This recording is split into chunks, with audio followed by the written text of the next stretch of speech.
Russia's gains on the battlefield in Ukraine of late have been coupled with some changes at the top in Moscow.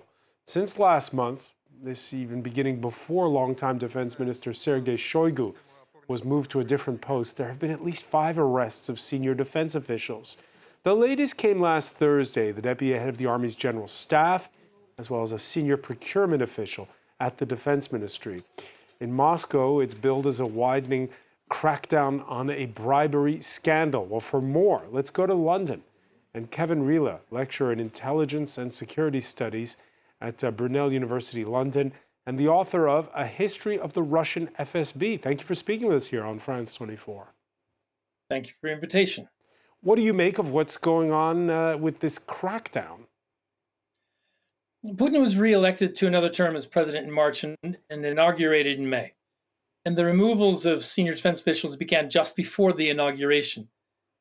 It's not unusual for a president of a country to replace senior officials at the beginning of a new term, but what's unusual about Russia's method for doing that is that it arrests them for corruption rather than just sending them into retirement. Shoygu and the generals arrested in the past few weeks are likely guilty of corruption as charged, but they're not alone.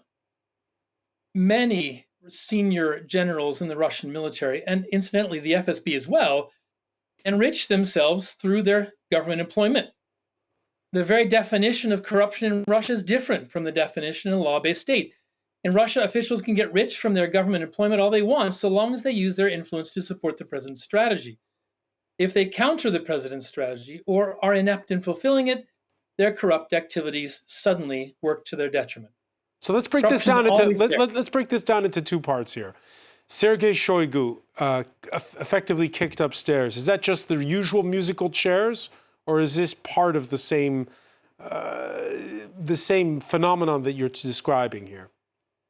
It is part of that phenomena because he was seen as an inept official. He was criticized heavily by a number of military commentators and other military officers in Russia for not executing the war in Ukraine properly.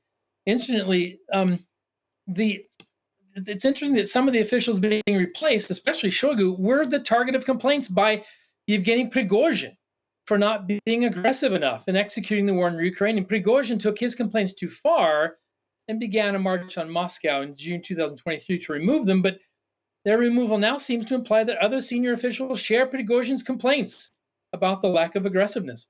Now, Shoygu himself is not a military man per se. He's not a career soldier. Among those arrested, though, you do have career soldiers. I'm looking most notably down this list. You got Major General Ivan Popov, former top commander in Ukraine.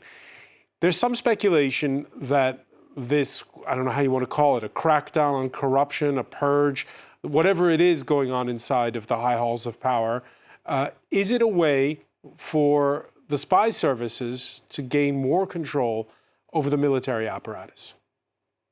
Well, Popov is a bit of an exception because unlike, there's actually 6 altogether, including Shoygu, and unlike the others, he actually went along with Prigozhin last year in complaining about the aggressiveness of the campaign. So he was actually probably he was on the same side of that argument as Prigozhin, and he complained against Shoygu at that time, and he was removed last year and is just being arrested now.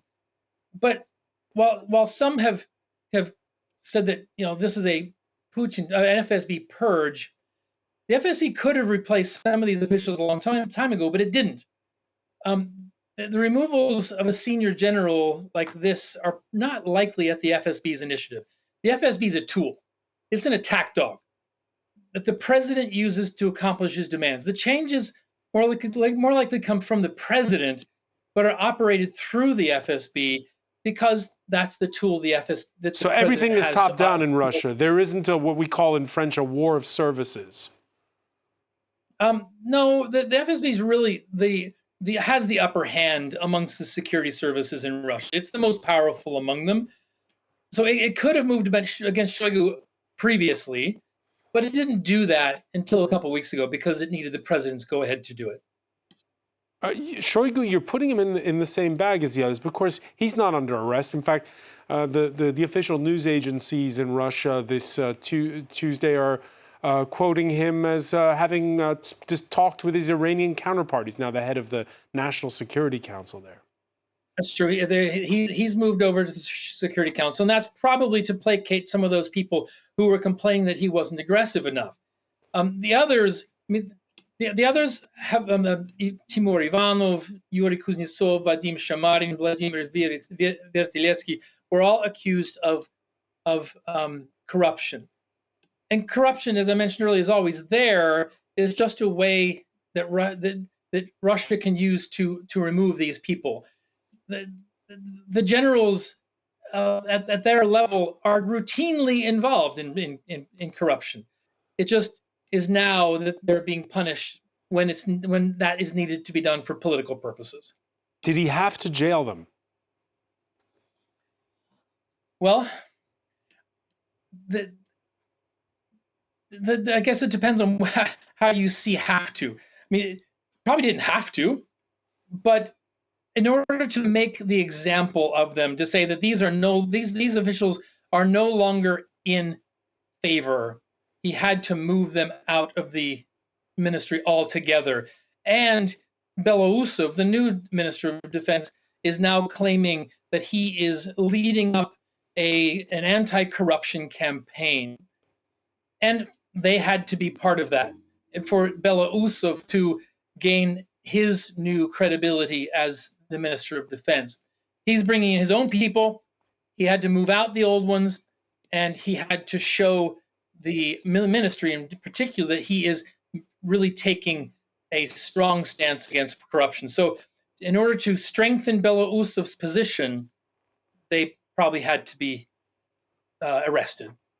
And this is happening as Russia makes advances on the battlefields. I've read some analysis saying that without those advances, Putin would not have gone this far when it comes to this purge or crackdown, whatever you want to call it.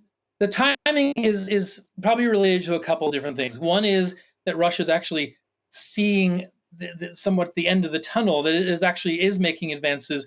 Those advances are not huge, though. They're small, and the Russian military forces have made advances in the past and then had to concede those advances. That timing is that part of the timing is only one aspect of it. The other aspect is that Putin now feels strengthened by his re-election, and he feels like he can move on getting rid of officials who weren't pushing the victory fast enough. Kevin Riehle, when you did your research for your book, the FSB, which is the descendant of the KGB, Vladimir Putin, who was a KGB agent, is it the same Vladimir Putin as the one who was stationed to East Germany? There's a couple of things that are different. And he's the same in his early history, yes, but two things really have changed. One was the chaos of the 1990s in Russia. The chaos of the 1990s now is in the minds of many of these senior officials, and Putin himself has said, we will never allow Russia to be weak again. We'll never allow foreign adversaries to be tempted to work against Russia like he claims they did in the 1990s. So that's a new thing from his KGB days in the 1980s, 70s, and 80s. Another thing that's new is the removal of a state ideology. Putin has been actually quite condescending, quite critical toward the Communist Party. He has no interest in returning the Communist Party. He says that was actually a detriment to Russia's power. The fact that party is gone and that coalescing force that brings the security services together to pull together, that has created an environment where this corruption that's now being punished could flourish.